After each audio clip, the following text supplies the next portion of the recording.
Accurately identifying corn growth stages is crucial to getting a fungicide application that will maximize kernel depth and maximize yield. I'm Ryan McAllister with Triag and Yield Innovations, and we're going to talk about how to identify corn growth stages in the reproductive phases.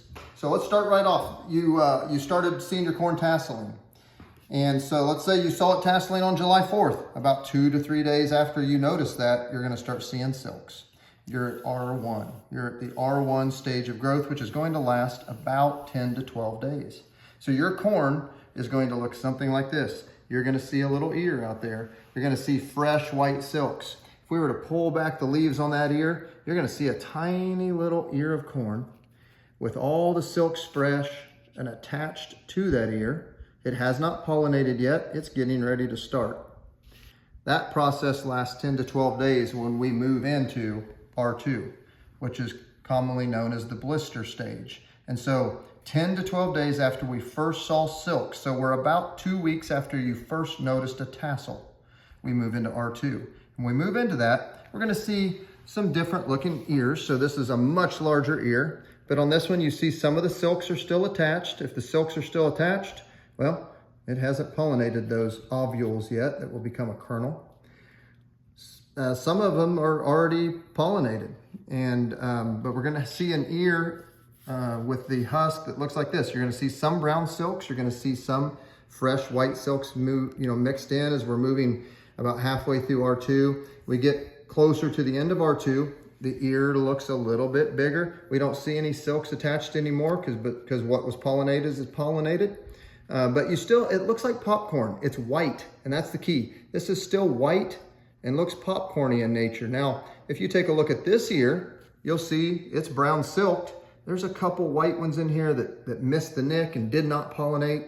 But for the most part, this R2 corn that is happening 10 to 12 days after silking is white and it's moving right on. And so as we continue to move on and we get 18 to 20 days after silking, or about 3 weeks after we saw the tassel, we move into R3.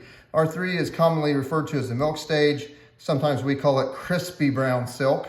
Okay, so crispy brown silk is what we're shooting for a lot of our fungicide applications when we're trying to maximize the last 30 to 40 days of grain fill. And that last 30 to 40 days of grain fill is where we are going to capture a lot of yield, because we want that corn plant to remain photosynthesizing and green and not limited at all, continue to pump starch into that kernel. So if we take a look at the ears, they look different than R2. They have moved from a white color to a definite yellow cast across them. If you look at the ear in the husk, you see this is a very crispy brown silk. Now if I compare it to an R2 ear, you can definitely see the difference. We've got white popcorny looking kernels versus yellow kernels. So a lot of times guys see brown silks and they go a little early at R2. We want to wait till we also shuck back some ears and we see yellow corn, okay? So that's important, because when we get to this stage right here, it's been about 3 weeks since we saw a tassel.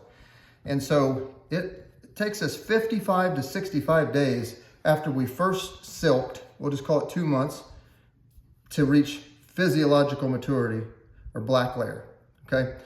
Why is that important? Well, if we have our first 3 weeks after silking, that means we have about 40 days left until we're black layered or physiologically mature. We want to protect that last 40 days as much as possible. If we put a high quality fungicide on at full brown silk at R3, it's gonna last about 30 days, and we're gonna keep that photosynthesizing and staying green and maximizing kernel depth. And kernel depth is hugely important to yield potential. So we'll give you a scenario to demonstrate that. Scenario number 1, I've got an ear that's 16 by 35 long. There's 32,000 of those plants per acre, and we're gonna divide that by about 90,000 kernels in a bushel, and we've got roughly 200 bushel corn. This is pretty common. And what we're gonna see with kernel depth is we can make up a lot more yield with kernel depth than we can with kernel count. So let's look at scenario 2. I have an average ear, 16 by 35. I have just 32,000 of them, but we drove a lot of starch into the kernel, and we got deeper kernels through doing a fungicide late, maybe some other agronomic practices, and we got down to 60,000 kernels in a bushel, which I've seen even smaller numbers than that. That yield just became nearly 300 bushel. So what you see is there's 100 bushel, or roughly a third of yield, can be attributed to kernel depth, influencing the kernel depth. And we can do that with fungicides as a key part of that system when we spray them late and we protect that last 30 to 40 days of kernel fill. So make sure we're spraying that at the right time, not only for control of diseases such as tar spot and things like that, but we're just talking about maximizing kernel depth and yield with the use of fungicides.